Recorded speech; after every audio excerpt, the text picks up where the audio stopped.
Hey, Tom, how's it going? Good, Randy. Good to see you, man. Really excited to have on today Tom Boccard, who's EVP of Sales at SmartSource, a cool software and events company that does lots of great things. Our title topic is getting maximum ROI from your events. Something, to be honest, I think a lot of people suck at these days. So definitely look forward to your insights there, and also some add-on tidbits, which plays into the maximum ROI from events, selling to net new accounts and markets. So for those that are members of the sales community, thank you. For those that are not, Tucker will throw on a link where you can get a free membership. And as always, we have Tucker behind the scenes helping. So Tucker, thanks so much for your help. And we're also sponsored by SmartSource, who is the event success sponsor of Sales Community. So excited to be kicking that off with you, Tom, as well. Yeah. It's good that we could sponsor at least the show that I'm on here, right? There you go. Like that would have to fit. And even better, we can hopefully help you sell more too. That's it. And I'll tell you, Randy, this has been in my calendar since I think February of 2022. So that you had to book this with you 2 years out. I was excited that we're finally here. There you go. And we're actually, sounds weird, but we're booked out 7 years to 2031 weekly. And I stopped booking. Actually, Chad Blackwell last week was kind of giving me a hard time. He said, he said, hey, how come you haven't had me on? I'm like, I have you on, but it's July 2031. So who knows what the heck we'll be doing then. But anyway, awesome to have you. So by way of introduction, Tom and his family live in Long Island. Terrific son and daughter, happily married. So that's great. And we're trying to figure out how we first met. But I think it was at our one of the Beaver Creek trips back a couple of years ago, right? Yeah, I think it was 2 years ago now, 2.5 years ago or so. So I'd been swimming in the same, circles, so to say. But that was when Perfect. Great invite from good friend Bill Hogan. It's been awesome to see your career working your first global data and now SmartSource, and how great you do with just kind of the go-to-market and your kind of fast start plan and leveraging customers and partners and relationships and doing a great job hiring and making sure that people on your team are all productive and learning more and selling more. So great to see you doing that all around. Yeah, no, I appreciate it. And that's what I loved it about your event, about any opportunities to be around, people like Bill, yourself, that you can learn from. You get hey, what are you doing with your team now? What did you do, last year, 5 years ago, 10 years ago? I don't think, these processes and management tools, get outdated. I think just sometimes you can evolve what they were, but it's like surrounding yourself with people that have, done what you want to do or what you're currently doing allows you just to keep fine tuning those skills. And it's been great doing that. And it's trying to, I try to transfer that to the team. So it's that just inquisitive nature of constantly wanting to, develop and grow. I think I say a lot, like stagnation is the equivalent of death. So. Yeah, it's interesting. I don't know if it's a generational thing, but it seems like, we grew up on that, right? But it seems like, that's something that's been lost a little bit these days. Yeah, I think, instant gratification.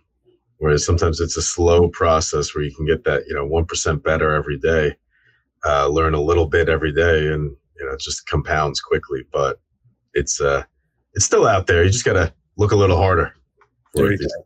Exactly. So by way of introduction, have some mutual friends. So from Paul Salamanca says, never met someone who didn't like Tom after meeting him. He's one of the most genuine and authentic people you will ever have the pleasure of meeting. Great family man, great sales leader, and great friend.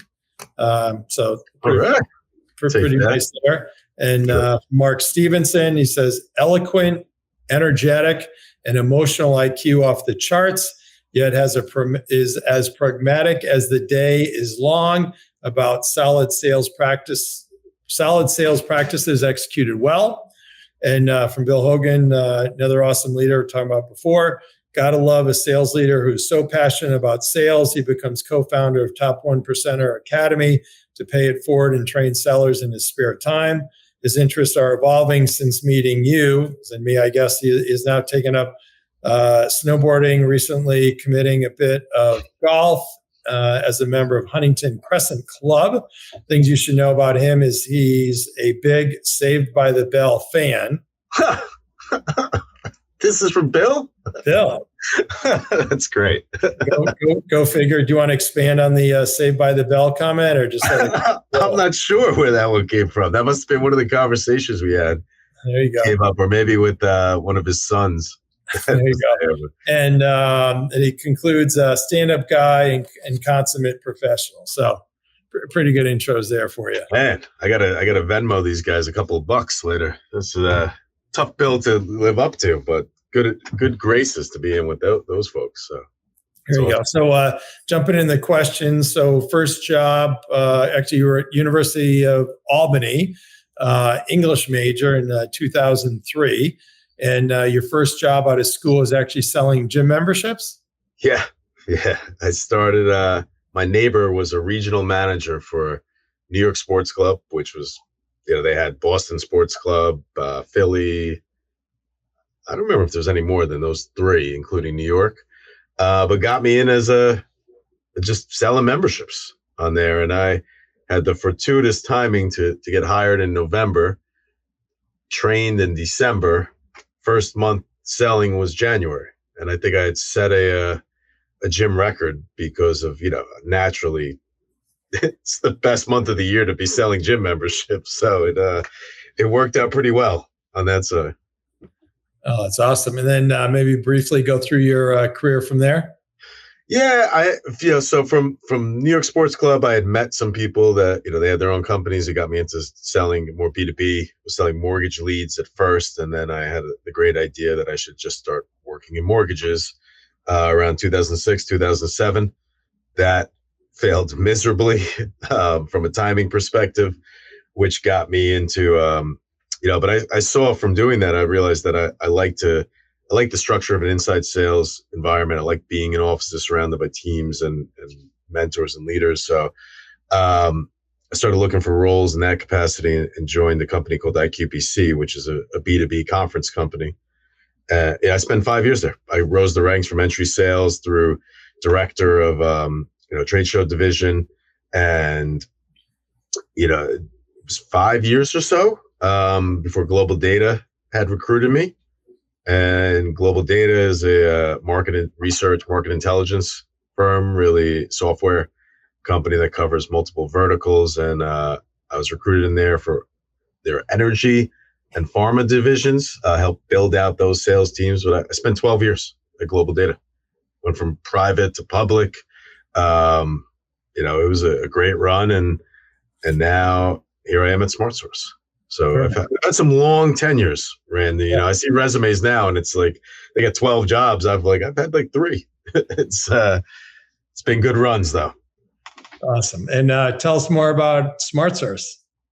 Yeah, so SmartSource, we actually just celebrated our 40th birthday. So it's exciting, a long-standing company.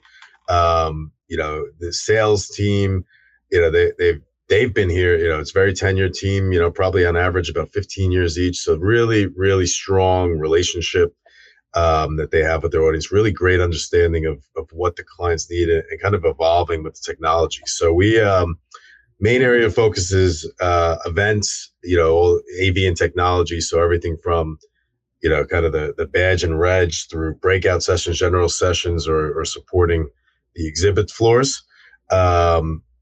We also have a mid, so that's really kind of like short-term rental. We own the technology, the hardware.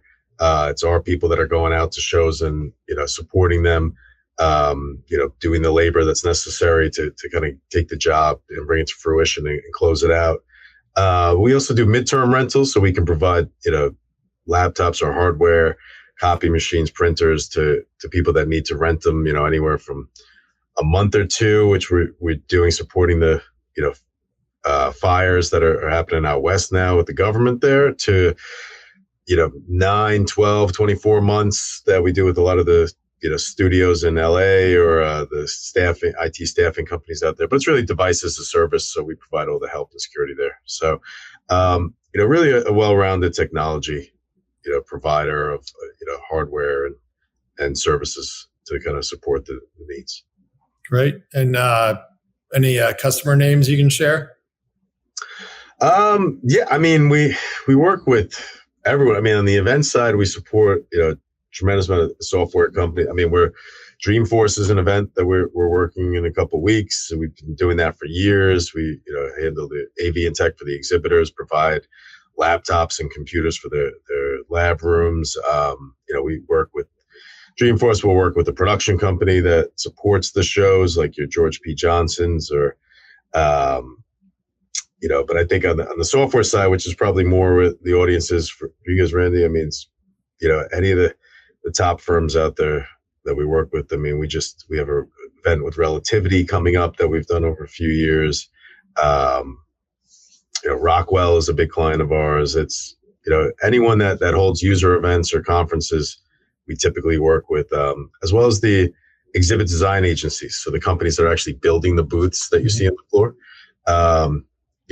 That's been really interesting because they're the ones that are really like kind of tech forward, building these immersive venues to showcase, whether it's technology or just like the branding of the companies.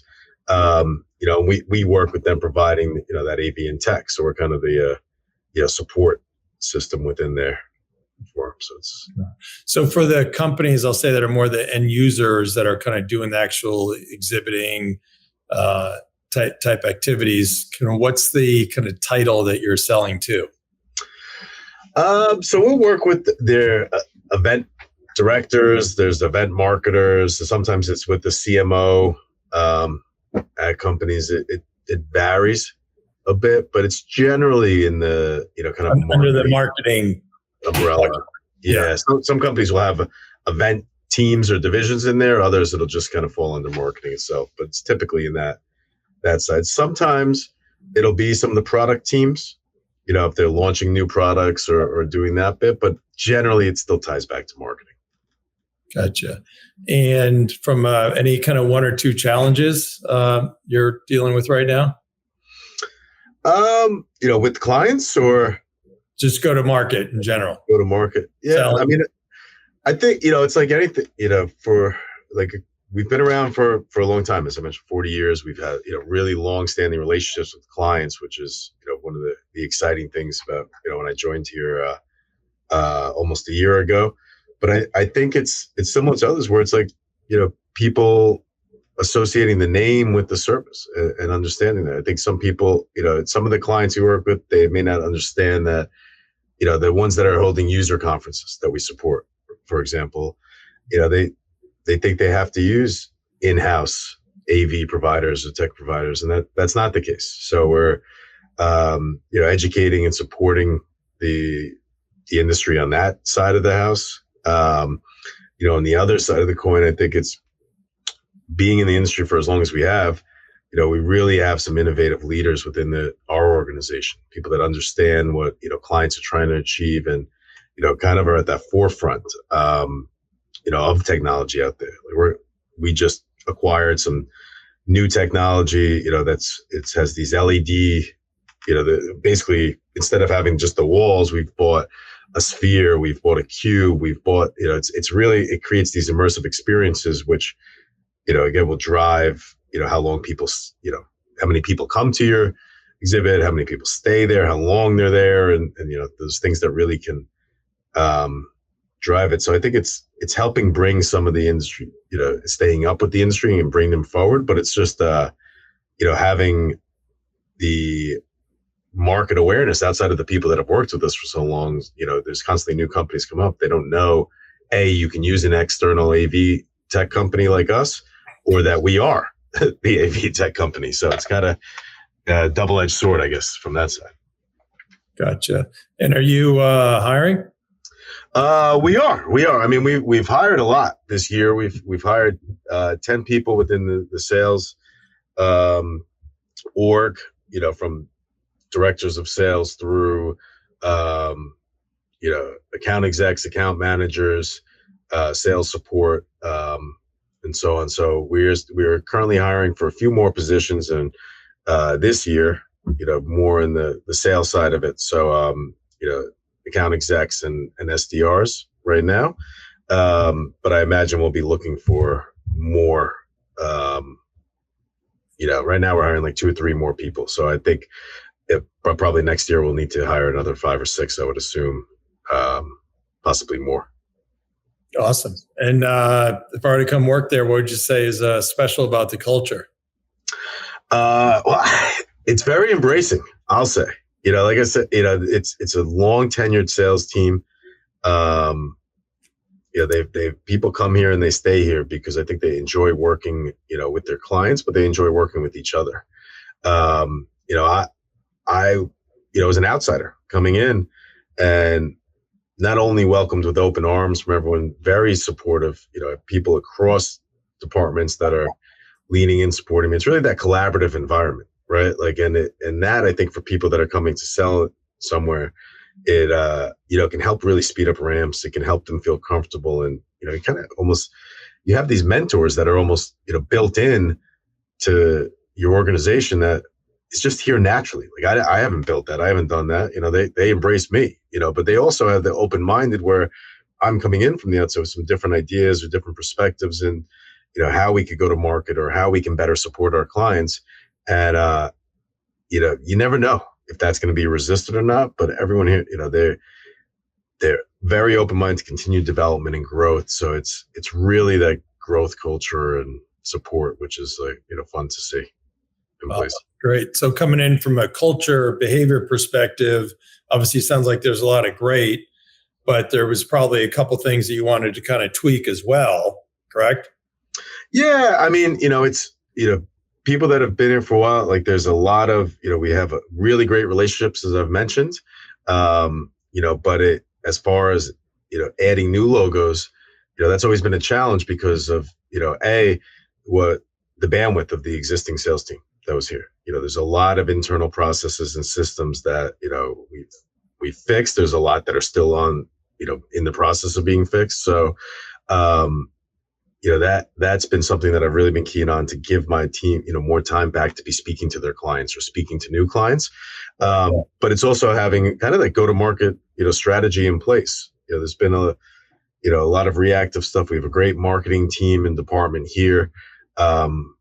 But now working kind of together as one revenue team is, a way we can better understand the markets that we serve, better support the markets that we serve, and create more of a kind of predictable and scalable, pipeline, so we can continue to expand, within our current ICPs, but also expand those into new markets and verticals, as I mentioned, in a predictable fashion. So it's a lot of the hiring that I've done has been for people to come in here and solely focused on new logo acquisition. It's business development, new sales, and these are people that will create new relationships, and then they'll pass them into the account managers that will then manage and grow those relationships over the years. Great. And, relationships, obviously, really vital. And the fact that you've got, people that have been there a while probably helps. And then Nor can probably give you some additional tips and tricks. Oh, yeah. How do you go beyond just those relationships and selling more too, right? I owe Nora a call back. I got so swamped. I felt so bad. He had to send me a follow-up email. He's like, "That's not like you." I'm like, "I'm sorry, Nora." But yeah, that, really, understanding the relationships and learning it. But I love how Nora, like he's created kind of systems around it. That's the thing. It's like, it's having systems in place to leverage, the expertise that we have, and kind of like the team. There's a lot of things I would go through and understand what they're doing in their day-to-day and stuff. They, they're just naturally doing these things. And it's like, hey, we, starting to document it. Like, these are things we can replicate with new hires we bring in, so it can help them do just as well as you, and continue to build those strong relationships in there. But Nora is he's on my list of follow-ups for sure. And I need to, get back to him. Yeah. Cool new app he's doing under the name Avneer, which is something we'll be talking more about. But then also, you're talking about the sales marketing alignment. A lot of times there's butting heads. A lot of time the sales leaders are kind of upset with money being wasted. But sounds like you have a good relationship there. as you said, as one team. Anything special that you've done to kind of make it more one team as opposed to two teams? I mean, I think it honestly started in the recruitment process for me. So one of the people I spoke with was our VP of marketing, Gina McDuffie, and she was, phenomenal. It was like when I spoke to her, it was as if we had known each other for months or years, right? And but I could just tell we were on the same page and just understood, like, there could be, back to the systems, better systems in place so that the team is maximizing the leads that are coming in. Getting to qualifying in, qualifying out much quicker, or having more follow throughs, so like we can increase the connection and conversion rate of the leads that are happening. So I kind of knew from the jump it was there, and as I met the rest of her team and everyone in there, like they've all been phenomenal, and like their openness, like it was mentioned earlier, with just the company, it's something that's kind of embedded there to help and support. We're meeting with all the different verticals and the respective teams that we sell to understand more about our ICPs. How are we helping them? What are their challenges going through? So we can better educate, or add value to that community, as opposed to just like, hey, like I said earlier, like, hey, we bought a new Sphere LED ball. Like, cool. What's that do for me, right? Like, educate people on like the outcomes and the benefits. And like, I think, as we look at it as a revenue team, we're starting to say, like, again, like our ultimate goal is to better support our customers. We want to support our current customers better, and we want more of them. So if we are delivering the right messages and educating and supporting the various sectors that we sell into as thought leaders and really advisors really for the community, that will drive it. And the team just really, like, we gel well, where it's kind of like everyone has their areas to focus on. We meet, constantly, probably 5-6 times a week, in different weeks. And it has a big difference. Cause again, like we talk about, like kind of the overall culture of the company, it's, I've been in those spots before where, well, marketing gets us garbage leads. They're not sending, anything over. Right. That's good. They're wasting all our money. We should use that to hire 3 more people. And it's like, and marketing's like, well, we're sending them all these leads. They're not calling them or doing anything with it. They can't convert them. It's there. And It's like, that does nothing. Like you're in a, then you're all just kind of, it's inner bickering almost, right? Like, whereas like, kind of your forces combined can really drive, change in the markets that you serve, but also in the organizations that you work at. And that drives, tremendous growth from what I've seen. Awesome. So circling down on the title topic, getting maximum ROI from your events. So typically there's user events, probably particularly more kind of the software companies, cloud companies, but user events and then trade shows. And kind of what are any nuances or differences between those for what you do? Yeah, so I think if you're hosting an event, so if you're it's a user conference, user events, or even if you're a show organizer in itself, right, a show producer, that to maximize that different kind of ROI, it's more about focusing on like controlling your expenses, controlling the hotel expenses, overall expenses. What will really create that ROI. And we'd spoke about it earlier a little bit, Randy. It's up until you sign the contract is when you have the power to negotiate and control that. Like a lot of people don't understand, if you just use the in-house AV, there is a huge convenience charge that will come with that. But if you don't build into your contract that you can use external AVs and, tie in, specific terms that state, like that the Wi-Fi will be a fixed rate, the, electricity will be a fixed rate, right? Like, we were in Beaver Creek in February and they wanted to charge you like a couple.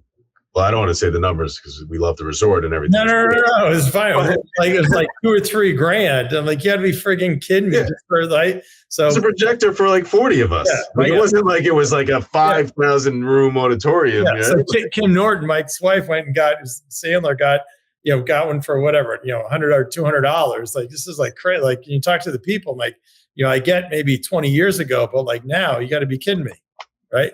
Yeah, it's wild. So, so it's controlling your expenses. And like I said, our team has been in the industry for years. Our VP on the event side that works with a lot of these software companies, Chad Frank, like he has been in this industry. He's been with us for 14 years.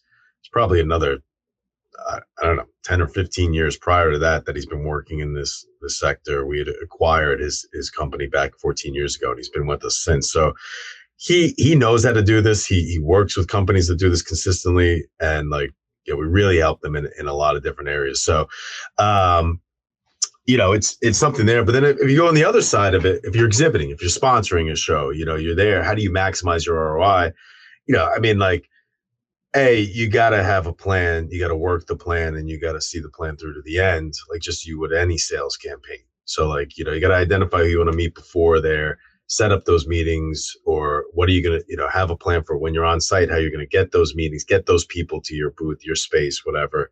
And then what you're going to do post-event to continue to add value and progress the opportunities.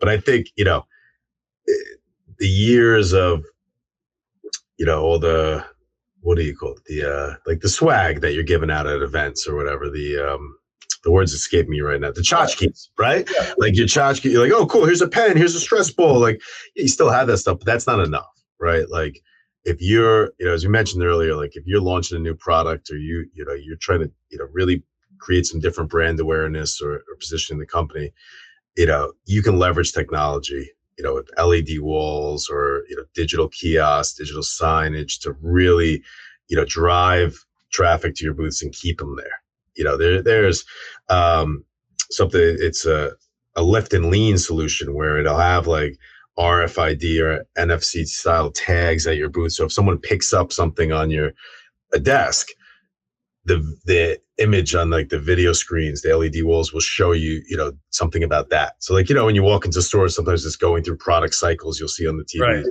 This will have a more specific, it'll be like, oh, here's a pen, boom, let me move to that. So like there's ways you can really leverage technology to make sure that you're, bringing people, keeping people, or progressing those opportunities, that are there. So it's not just, oh, I saw you. Yeah, we talked briefly, or like you're following up like, oh, hey, you put your business card in, you didn't win the iPad, but let's talk. It's like you can have meaningful conversations with people, can kind of jumpstart those whole discovery calls if you have you're leveraging the right technology and you have the right content that's getting them there. Yeah. So I think that's something that people need to, and the marketing teams now at these companies they're there, they're getting it.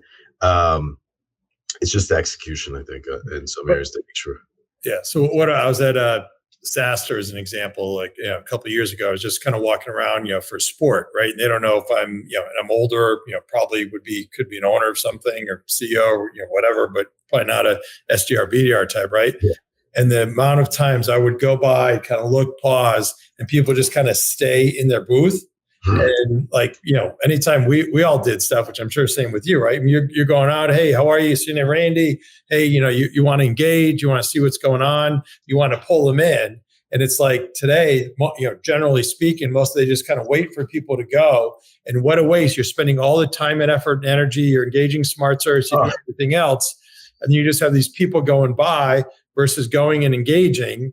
And then, whether it's you doing the swipe or do you have interest here, or hey, or who would your, if it's the SmartSource booth, right? So, hey, I see you're such and such company, ServiceNow. Hey, do you know who would run events? Would you be interested in, saving money at your events? Would you be interested in, getting, more effective, kind of leads before, during, and after? Yeah, right. Just kind of all that stuff. And they just kind of wait. And it's just like, you just want to hit your head against the wall. Oh man, it's the worst. There's nothing where it's like, or when they're sitting behind the table at the booth, right? Like, and they got their laptop up, or they're sitting there on their phone the whole time. People are walking by, right? They have no. What are you doing? And it's like, even like I've been to a lot of conferences where it's been, it's lower volume. It's not, thousands or tens of thousands of people. Maybe it's just, 150. All you need is one solid conversation to make the show worthwhile, right? But like you actually have to get out there and have the conversations. You're sitting passively waiting for people to come up to you. It is a waste of time and energy. You might as well just, take an advertisement out on their agenda that they pass out in the beginning or in the book of the details and let people call you. It's like, what a waste of money in that. And just think about the opportunity cost. Just sending someone there, it's wild. Yeah, I remember I'll date myself back in the 80s. I was involved in opening up the office for EMC in the UK. And I was trying to figure out how to get the names. We're competing against IBM. So one event we're at, I kind of made a deal with the bartender. If somebody goes with my business card, they can get a free drink. So when I had all these people coming, and I'd say, "Okay, you got to give me your card," and then he give you the card, and then you can kind of engage, and then you could kind of take notes, and well enough who you're going to follow up with or not, or set up a face-to-face meeting, and then they take your card and go. So everybody at the bar, this was an IBM event that we basically snuck into. So everybody at the bar is getting free drinks on EMC, and I got all their information. All these IBM guys are saying, what the F's going on here? So there's a lot of opportunities to be creative as you're doing these things too, right? Yeah. And and I think one thing you touched on too is key, because I remember like people are always like, "Oh, I need my business card. I'm going to this event." Like I used to, one of my old global heads of sales, he'd be like, "I don't have business cards. Nobody wants my card. I want their card.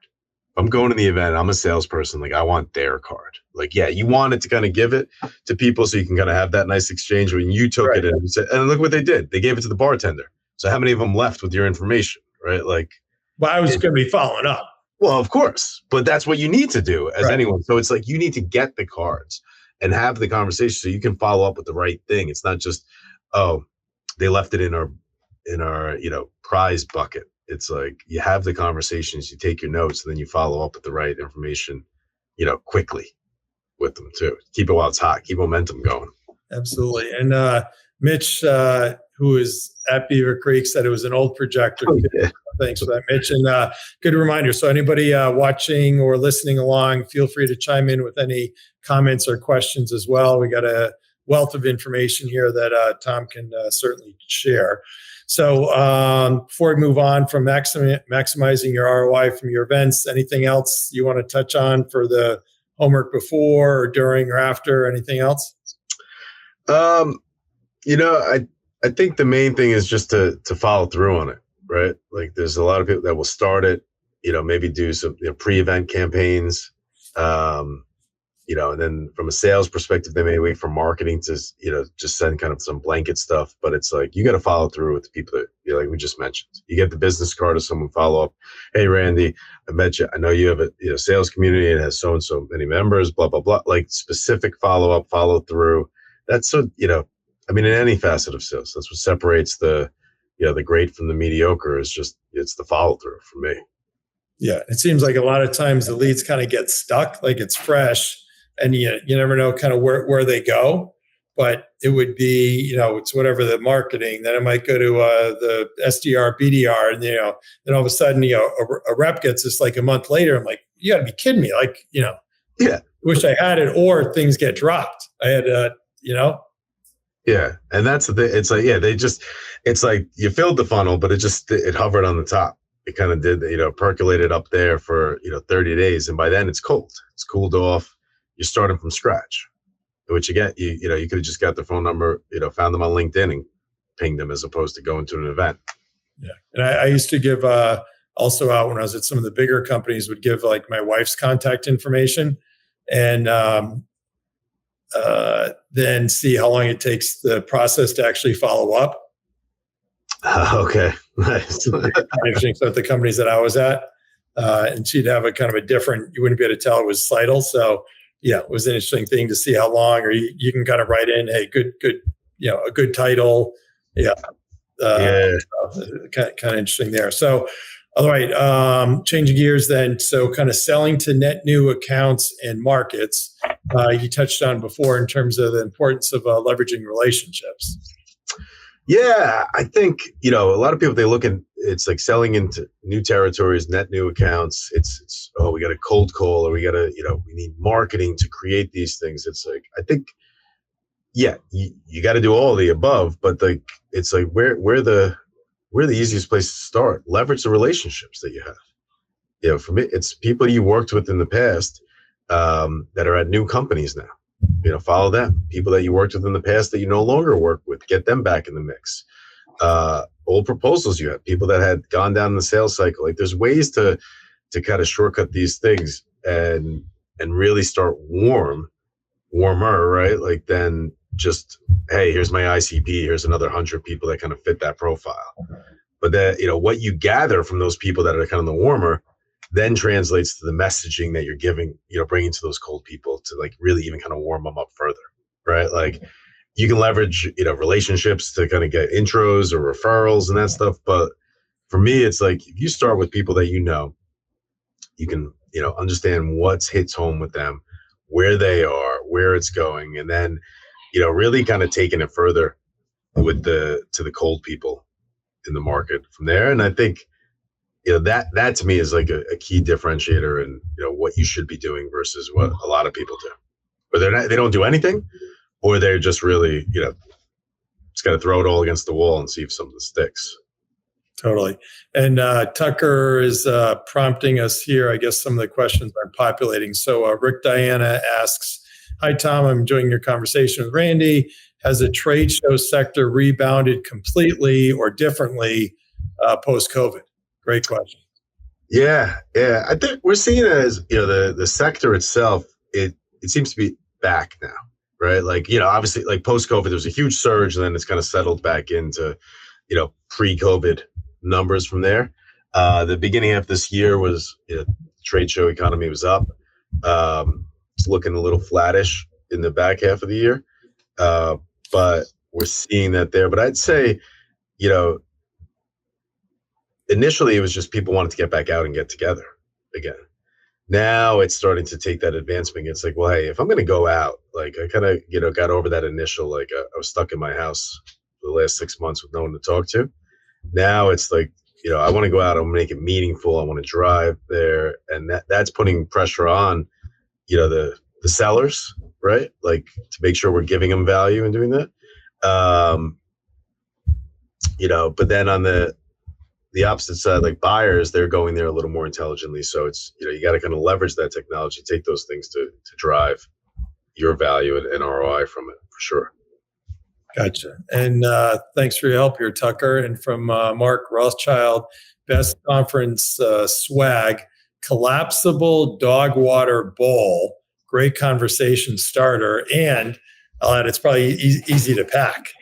That is easy to pack. Mark is one of our recent hires. He's one of the new people we brought in. He's going to be leading the charge in one of our sectors on new business stuff. So excellent. Hopefully, thanks for showing up, Mark. Hopefully the dog water bowl says SmartSource. And, Justin Middleton says, we used to take pictures with prospects that are super qualified and save it as the contact photo in their phone. So when you engage with them, they have a face with the name. I like that. There you go. Unless you're like me and you have a good face for radio. I don't know if I have a good face for that. But Justin, awesome. And Joey says, watching Tom come into SmartSource has been awesome to watch. He gets it. So good tie in there. So you get the relationship side, but then the other side of the equation, you have just kind of raw cold calling. And I think you've had some amazing results leveraging phone-ready leads on the cold calling. Oh, we got somebody in there. Hey, who's that? That's Cooper. You say hi? Cooper, what's up? There's actually a mountain near Beaver Creek and Vale called Ski Cooper. No way, huh? How about that? We're going to have to get you into Beaver Creek. So I've actually not been there. I've always wanted to go there. So awesome. So check it out. So it doesn't matter whether it's people or cold people that you're doing. Like you need to have a plan to follow through. I think is one thing too. Like people will be like, well, I tried calling that person I know. It's like you got to call them 7 or 8 times. You got to call them to get in touch. But what we've started leveraging with Joey has been awesome. It's like, well, we have we work with ZoomInfo and it's great. Like, but then using Joey's phone ready leads, it shows us who are the people that are more what's the word? More likely to pick up the phone, more prone. Have a higher propensity. Right. That's the higher propensity to answer. So we'll take those people. And if they're going to answer the phone, we're going to put them into a call campaign. The ones that don't, we put into an email campaign. Right. Like, so we can hit them at where they want to be reached at. And what we saw with the calls, we did, I think it was last month when we were looking at it, in about 400, a little over 400 dials, and it resulted in 100 pitches. So if we can get that situation where we can get 100 conversations out of 400 dials, whereas before it was probably 100 out of 1,000, 2,000 maybe sometimes, depending on. It'd be 2,000, yeah, because typical pickup rates are like 3 to 5%. Yeah. Yeah. So it's been good. It's been, really impactful, but it's like, but you need to follow through with that. You got to have someone that's going to pick up the phone. You could have dialers and all these other things, but like, you got to pick up the phone and be ready to speak to them when they get there. This guy. Awesome. Hey, Cooper, do you want to go into sales when you grow up? No. What do you want to do? The golf ball there. What do you want to do when you grow up? Look at Randy and speak up when you talk to him. I don't know. You don't know? What did you say at your graduation? Your kindergarten graduation. What did you want to be when you grow up? A lawyer is what he said. Lawyer. The only kid at the graduation that was saying he's a lawyer. There you go. All right. And from Robert Edwards, love the idea of the photo to the contact. We'll be adding future developments of SmartSource lead capture. Awesome. And Robert's one of the team here. Matthew Thomas, CIER, has data on how the trade show industry has rebounded post-COVID. Plus, I think there's a huge aspect. People just want to be out there face to face, right? I know from doing our different events, something huge there. And Stephen Workman says, hey, Cooper. You get an eye. So pretty good there. And also too, just thinking about kind of new markets. So I got parachuted in early on with EMC to the UK, also same thing in Australia. And we, literally had like no customers, or maybe like, one or two through a distributor or something like that. So it's better to be lucky than good. So somehow I figured out Bank of England in the UK was like the most respected company. So it'd be like, in the old days, Goldman Sachs on Wall Street. Okay, if you get a Goldman Sachs, okay, you must be something. So I basically met with the Bank of England guy and I said, hey, here's us. I know you're Bank of England fancy. I really just want to have you as a logo. So, whatever, I forgot what it was. I think it was a DECVAX memory board or something like that. So like whatever the smallest thing is that I could sell, had that. But truth is I had them as a logo. And I'm like, hey, if I could use it as a reference call here and there and show your logo, that'd be great. It's like, okay, sure. Love the idea. But I think for being deliberate with your early customers, that a lot of times, especially, some of these engineering led companies, okay, you got to have product market fit. You want to make sure it works. But from a sales perspective, given a choice, if you can target your early customers, your ideal customer profile around known names that are kind of trusted or respected, if you're going to have an Oracle, a ServiceNow, a Dell or Cisco versus some company you never heard of before as a customer, that's huge, right?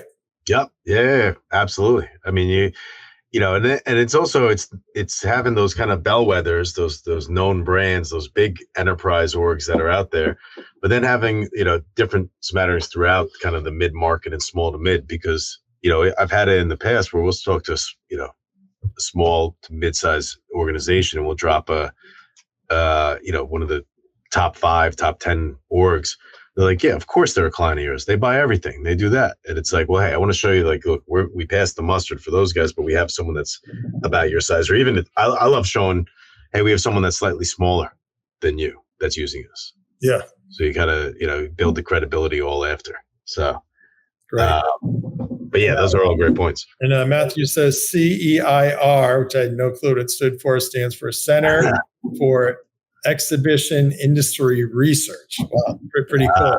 So before you touched on some of your sales tech stack tools, so ZoomInfo, assume you use that for contacts, and I think you said you're also using Ringlead.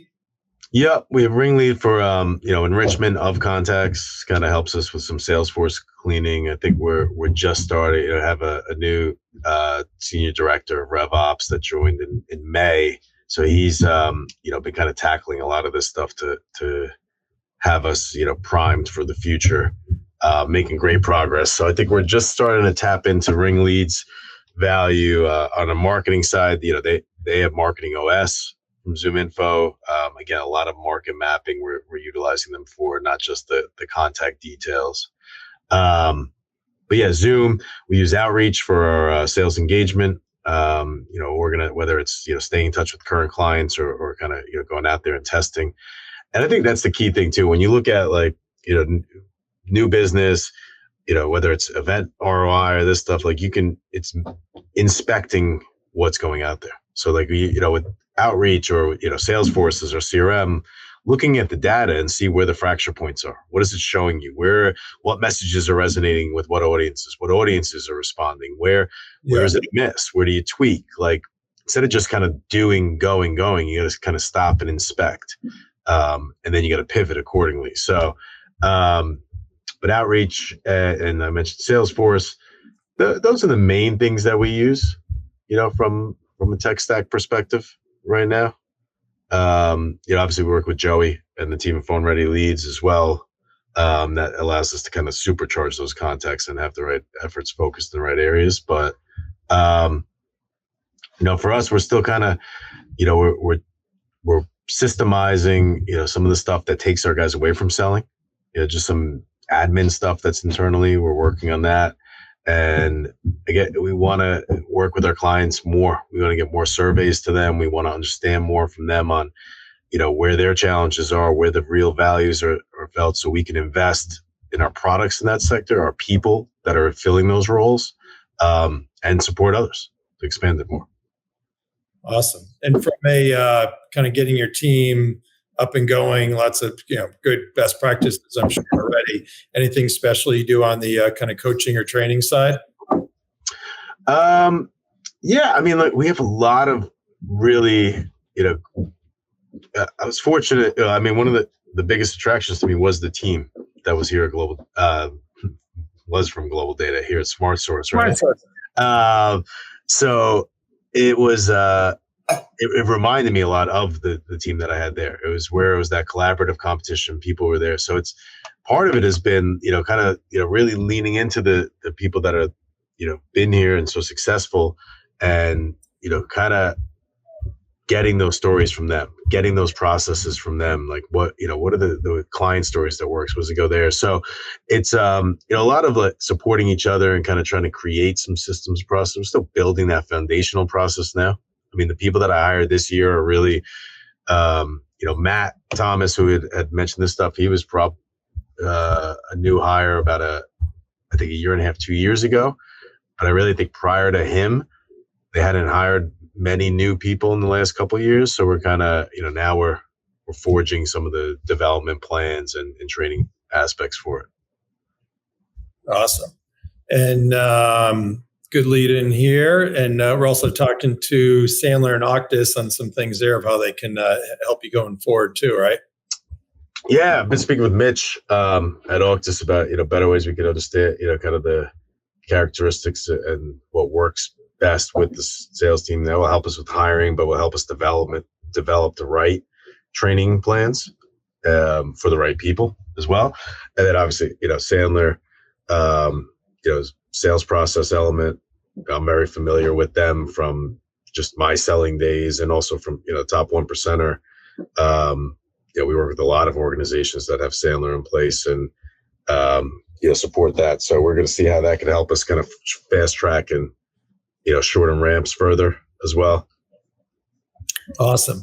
And from Jackson, we have curious to hear your initiatives as you head into 2025 and what gaps you're looking to close for your organization. So if you want to mention maybe, one or two. Yeah. I mean, I think for, there's a big initiative on, expanding our markets, right? So whether it's different verticals we could sell into or, just getting new logos where we are. So for me, it's inspecting the data that we're starting to collect and put out there. Hey, Cooper. Hey. Camps are done. School doesn't start for another week. We are in the thralls of it now, man. So for me, it's really, I want to see what the data is showing me, for like where we should be focusing our markets and really build that predictable kind of growth engine in that we're scaling it, but also to show me where I need to train and develop, where there are opportunity areas for us as an organization to get there. I think for us, it's really, our retention rates have been phenomenal because we do really, work for our clients. It's, just getting more clients on board so we can do that. Awesome. So I guess point of the story is leverage SmartSource. So you've got the best practices to save money in terms of a lot of the minutia stuff where the bill can really run up, and then add the real value with all the great offerings that SmartSource can provide. Yeah, I think that's the thing. It's like, the people that have been at SmartSource for so long, they understand events, they understand the technologies, how to, work within budgets, which is always the heaviest part of an event side. I think something that SmartSource has that's beginning to leverage is just further expertise. Like, we talk about how do you maximize the ROI at the event? I can help anyone to run a more effective sales campaign at an event, from my experience working events, from selling them, from now working on the AV and tech side of events, and just from building go-to-market sales teams for the last 15 years. Like, I bring that expertise that we supply to our clients. My marketing team can help their marketing team develop those. Our digital solutions team can help them build better content that's more engaging or get their messages across. So it's like a full service consultancy for the cost of the commodity of the technology, right? So yeah, leverage us, leverage me. We're here to help. There you go. And at the end, for those that know me, I don't know if there's any PG Randy story you want to share? I got to say, I saw it when you had Paul Salamanca on a couple weeks ago.